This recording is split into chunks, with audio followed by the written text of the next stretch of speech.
Do you take any accountability for what happened?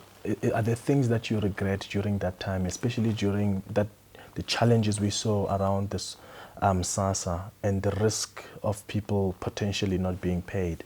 Do you take any accountability for that? You know what? Everyone knew that people were going to be paid.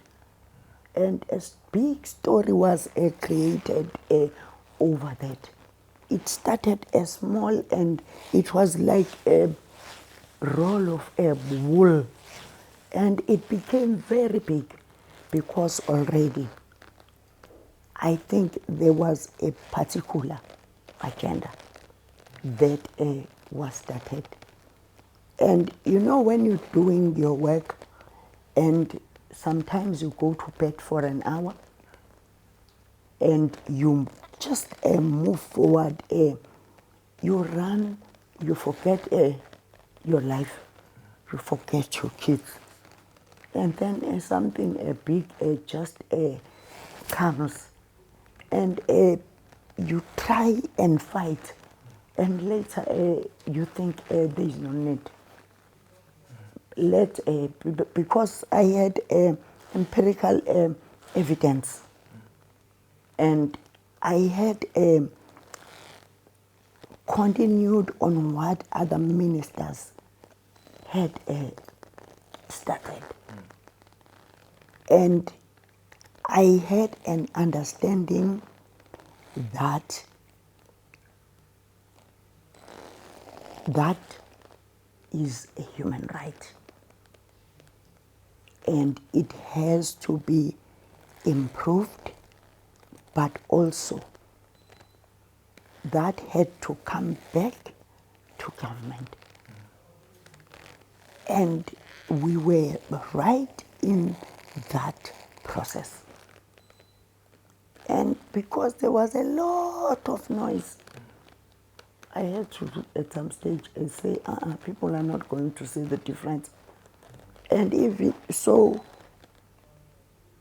yes, I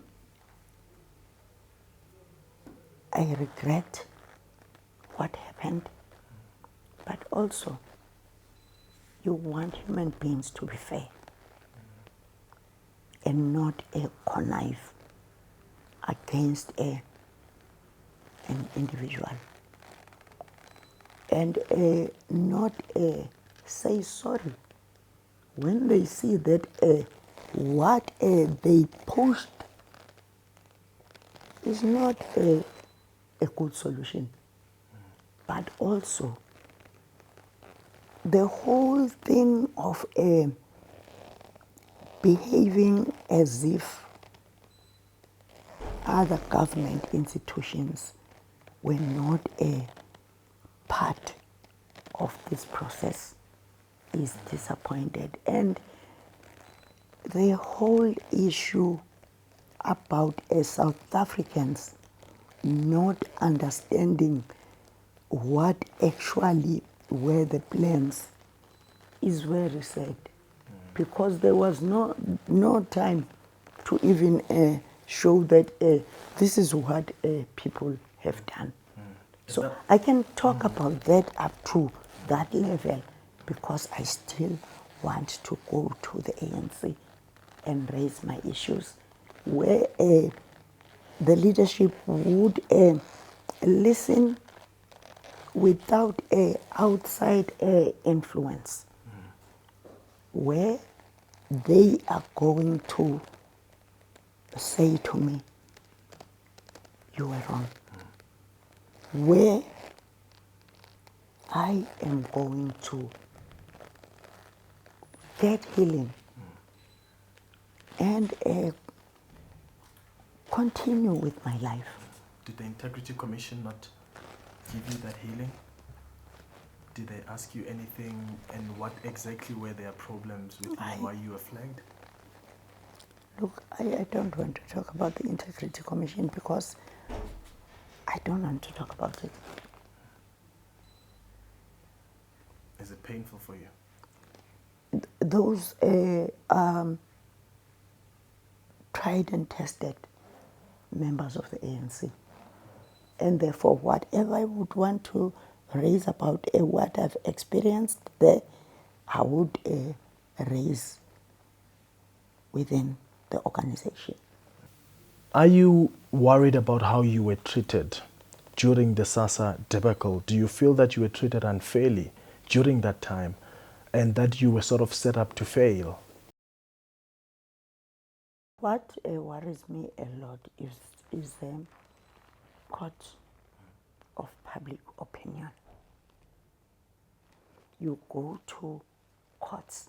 Remember, this time there was a